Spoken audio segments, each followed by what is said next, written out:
Live from Fargo and serving you on TV, online, and on the go. This is Valley News Live at 5:30. Tonight, we have exclusive video of a high-speed chase and crash that landed a Grand Forks woman in jail.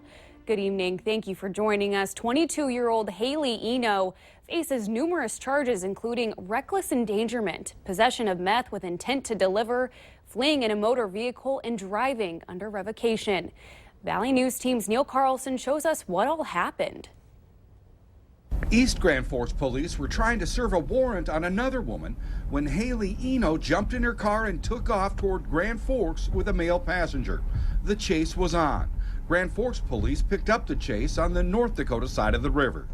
It all ended here at the corner of 7th Avenue North and 16th Street. A next-door neighbor's home surveillance system captured the end of the chase, the crash, and arrest, all on video. That's the car driven by Haley Eno speeding by. She tries to make the corner but hits a stop sign and gets hung up on a snowbank with police right behind her. I got to witness the vehicle hit the corner and everything. And by that time, I was outside. Okay, all right. Any idea what was going on? No, I just heard him coming down the street, and next thing you know, there's a car on the curb. Police say Eno's male passenger surrendered right away. He has not been charged with anything, but Eno kept trying to hit the gas and get away. But she was stuck on a snowbank and finally surrendered to police. What type of drugs did she allegedly have on her? Well, there was a substance found within her possession that was suspected of being methamphetamine. Lieutenant Zimmel says no weapons were confiscated and luckily no one was injured after Haley Eno went for a wild ride trying to outrun the long arm of the law. It was a ride that landed Eno in jail facing a long list of charges. In Grand Forks, Neil Carlson, Valley News Live. East Grand Forks police also say they will be adding to Eno's list of charges, a charge of fleeing a police officer in Minnesota. A recent report shows that the MNsure program enrolled more than 100,000 ineligible people who live in Minnesota, which is costing you money in fraudulent claims.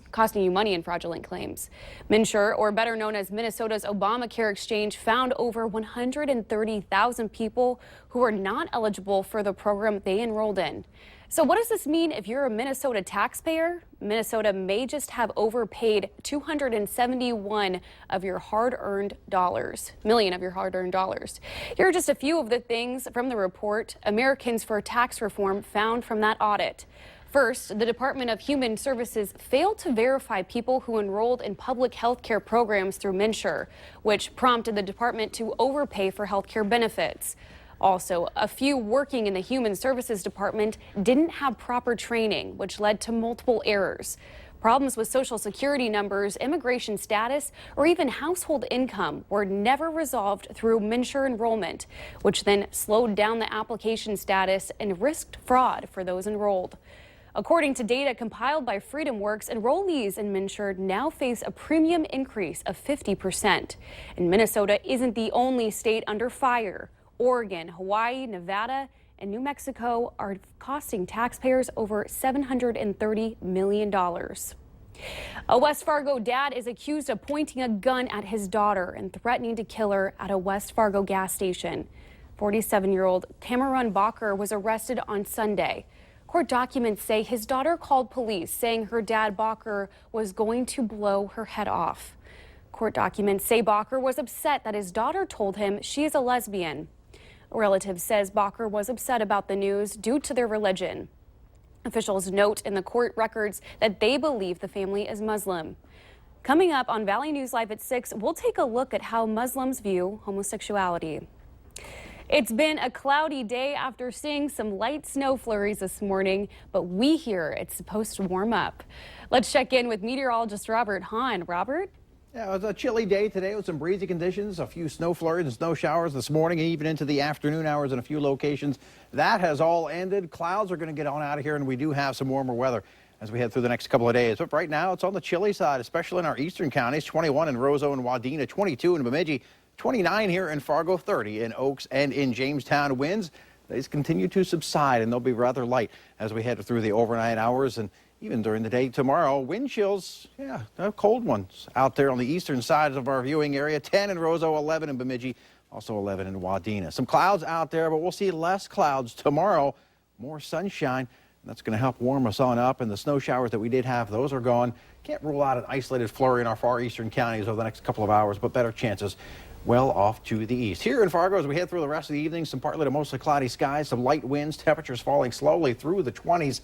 We're going to bottom out in the low 20s during the overnight hours tonight, but we've got a very nice warm up as we head through your Friday. Even warmer on Saturday. How warm do we get? We'll let you know in just a few minutes. Sounds good, Robert. Thanks. The Fargo Park District has canceled the Youth Ice Fishing Derby due to poor ice conditions. The event was scheduled for this Saturday at the South Woodhaven Pond. Anglers are also feeling the pinch of the unusually warm February. The Minnesota DNR is urging people to get ice houses and shelters off of the lakes because ice out could come earlier than usual this year. Chase Morlock sprints to a touchdown. And that's the icing on the cake of what will be the 25th straight Bison win. My, oh my. Scott Miller coined the phrase "my oh my" as he broadcast games for the NDSU Bison and FM Red Hawks. Miller passed away overnight at age 57 after a lengthy battle with cancer. He was the play-by-play voice for NDSU football and basketball since 1996. He became the radio announcer for the Red Hawks baseball in 2006.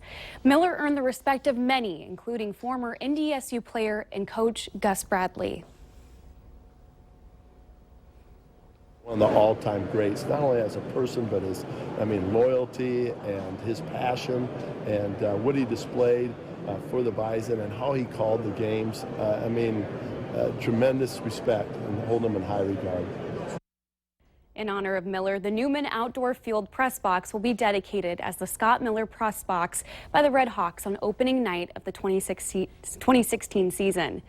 Visitation for Scott Miller is planned for Tuesday, March 1st from 6 to 7 with a prayer service following at 7 p.m.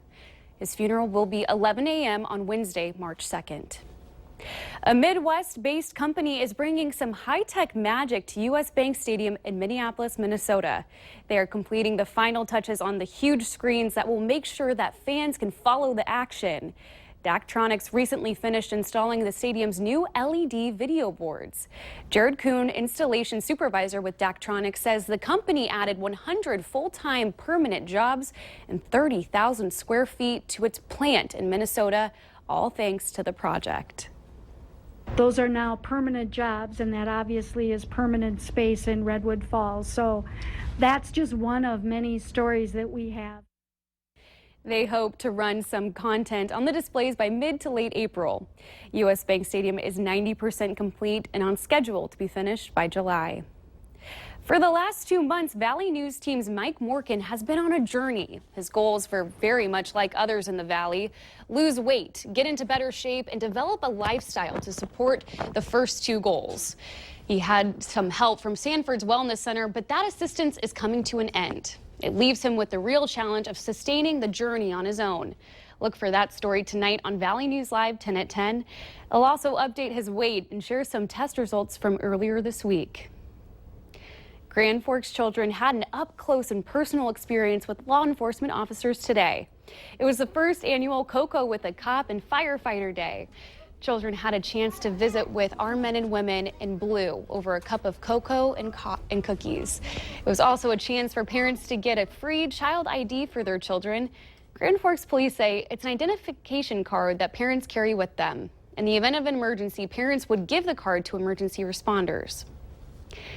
Don't make any more Pinterest fails. Instead, buy all the crafty projects you want at the 6th annual Unglued Craft Fest. 2 days of craft shopping and workshops will be happening at the Plains Art Museum. Saturday, the event is free and the first 100 customers will get a swag bag. This year, the event has more than 70 vendors. It's amazing to see what people are making and designing. Originally, it's the creativity in our community and beyond that'll be represented. It's going to be awesome. We have a link to the Craft Fest webpage where you can find the schedule for workshops. Head to valleynewslive.com and click on the Hot button.